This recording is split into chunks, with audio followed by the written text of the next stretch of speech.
Supreme court ने रोक लगाई, तभी तो जाकर सुप्रीम कोर्ट ने कहा कि बुलडोजर एक्शन सही नहीं है। सुप्रीम कोर्ट ने तो कहा कि बुलडोजर एक्शन सही नहीं है। साहिल, कैन आई आंसर? साहिल जी, राजपूत जी जवाब दीजिए। मैं जवाब दे राजपूत जी बता दीजिए। साहिल जी मैं बिल्कुल दीजिए मैं सवाल उठाया उन्होंने, जवाब दीजिए। के शर्मा जी ध्यान, मैं जिसका जवाब ही दे रहा हूं।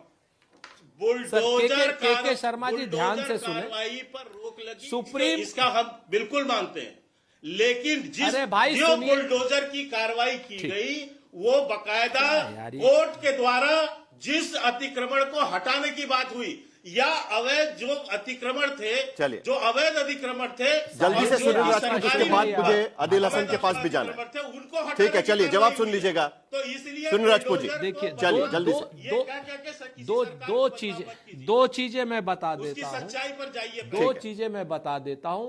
क्या नाम, बनारस की बगल में चंदौली है। चंदौली में और क्या नाम, उत्तर प्रदेश में 2 जगहों पर एसडीएम को और डीएम को अपने हर्जे और खर्चे से मकान बनाने का आदेश दिया है कोर्ट ने। जो बुलडोजर की कार्रवाई की आप बात करें, दिल्ली में जहांगीरपुरी थी या कहां था, सुप्रीम कोर्ट ने वहां पर कार्रवाई पर अवैध बताया, रोक लगाई। क्या नाम, बरेली में पेट्रोल पंप को इन्होंने जो तोड़ा था उसको अवैध बताया, रोक लगाई। इलाहाबाद में जो पेट्रोल पंप तोड़ा था उसको अवैध बताया, रोक लगाई। एक नहीं, और मध्य प्रदेश में जो मकान ढाए थे जो उनको अवैध बताया, रोक लगाई। जहां जहां बुलडोजर के लोग सुप्रीम कोर्ट में गए हैं वहां वहां रोक लगाई और वहां वहां उनको अवैध बताया गया है। के शर्मा जी, ये तो आंसर एक आप। ठीक है। दूसरा आंसर आपने बड़ी महत्वपूर्ण बात कही। वीरेंद्र कुमार साहब, जब यूपी में चुनाव होते हैं तो नंबर 1 साहिल भाई, बहुत इंपॉर्टेंट बात है, बहुत इंपॉर्टेंट बात है। नहीं राजपूत जी, एक सेकंड, बाकी लोग भी रुके हुए हैं, आता हूं आपके पास। ये गलत बात है साहिल भाई। आप ये सत्ताधारी दल को बेलॉस बोलने का मौका दे रहे हैं। नहीं, इसीलिए मैंने सवाल ये पूछा है। शर्मा जी एक मिनट, इसीलिए मैंने सवाल पूछा है। मैंने नंबर गिनाए हैं। जीत कर आए हुए विधायकों के खिलाफ जिस तरीके से संगीन मामले दर्ज है, क्या उनके खिलाफ भी कार्रवाई होगी? आनंद सिंह आज के वक्त में भी जेल के भीतर है, क्या उनके खिलाफ भी कुर्की की कार्रवाई की जाएगी? आप ही के कानून के तहत कुर्की की कार्रवाई की जाती है, इसीलिए सवाल यहां पर उठता है। लेकिन वीरेंद्र कुमार, पहले आपसे जवाब चाहिए, क्योंकि चिराग पासवान कानून व्यवस्था को लेकर कई सवाल उठा रहे थे। आज आपको लगता है कि कानून व्यवस्था अब ठीक हो जाएगी? नहीं, आता हूं, लेकिन पहले उनको भी जवाब देने दीजिए। आप ही की सहयोगी पार्टी है, 19 लोग उनके भी जीत कर आए हुए, जरा उनको भी बताने दीजिए। वीरेंद्र कुमार जी बताइए।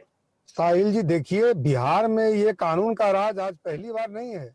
आदरणीय नीतीश कुमार जी ने सबसे पहले आने के बाद में आर्मी से रिटायर्ड लोगों को सैप की बहाली करी थी। उसके बाद उन्होंने वैज्ञानिक तरीके से साक्ष्य जुटा करके स्पीडी ट्रायल कर करके आर्थिक अपराध इकाई को यहाँ गठन करके और कई ऐसे अपराधियों की संपत्ति को अटैच किया गया था। ये पुरानी चीजें हैं, जो सुशासन की चीजें हैं, उसी को हम लोग बढ़ा रहे हैं। और नई सरकार ने तो औद्योगिकीकरण के लिए इस पंचवर्षीय योजना में अपना लक्ष्य निर्धारित किया है। तो ऐसे कहीं भी अतिक्रमण जो है जिसमें न्यायालय की सहमति है कि उनको अब ये अतिक्रमण है, तभी किया जाता है। और आपने तो चुनाव के पहले कहते थे कि बिहार के भीतर अपराध बढ़ते जा रहे हैं, क्यों ऐसा कहते थे, जरा बताइए। और आप स्पीकर फोन बंद करिए, मेरी आवाज मुझे आ रही है, बताइए। उस समय आप देखे थे कि चुनाव के कुछ कालखंड पहले ये अपराध की घटनाएं बढ़ी थी, तब हमारे नेता ने चिंता जाहिर करी थी। और आज देखिए उसी का समाधान होता हुआ दिख रहा है। और बिहार के डीजीपी अभी उनका बयान उसी का समाधान हो रहा है। चलिए आदिल हसन जी, क्या जिस तरीके से आरजेडी के प्रवक्ता कह रहे हैं ये कार्रवाई अल्पसंख्यकों के खिलाफ हो रही है, ऐसा आपको लगता है? क्योंकि उनका कहना है कि देखिए दलित अल्पसंख्यक, उनको टारगेट किया जाएगा। उत्तर प्रदेश में भी यही आवाजें उठती रही। साहिद साहब, ये एक सच्चाई है कि गरीबों पर ज्यादती ज्यादा होती है।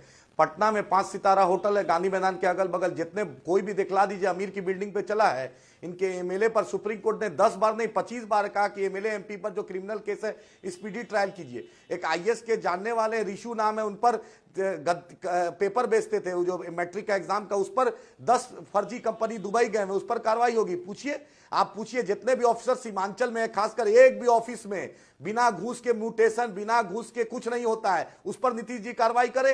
अरे गरीब की बस्तियों को जला के उन पर बुलडोजर क्या कर रहे हैं? चलिए पूरे बिहार के ऑफिस में स्टिंग ऑपरेशन कीजिए, एक भी हॉस्पिटल में मंगल पांडे जी हेल्थ मिनिस्टर है, बतला दे कटिहार, पूर्णिया, अररिया, किशनगंज में जहां पर 150 डॉक्टर रहना चाहिए 25 है, 35 है, 32 डॉक्टर है, उनका एक भी एडिशनल पीएससी चालू नहीं है। बिजली की व्यवस्था बद से बदतर है, पोल टूट रहा है, कोई पूछने वाला नहीं है। बारसोई में गोलीकांड हुआ था, 2 लोग को मार दिया गया, अभी तक बिहार सरकार ने 1 रुपया मुआवजा तक नहीं दिया और गरीब की बस्तियों पे बुलडोजर चला रहे हैं। इनका ऑफिसर घूस कमा के बेंगलोर में, हैदराबाद में, विदेश में घर बना रहा है। नीतीश जी का विजिलेंस डिपार्टमेंट को मोतियाबिंद हो गया है। अरे उस पर कार्रवाई कीजिए ना, मगरमच्छ को पकड़िए ना।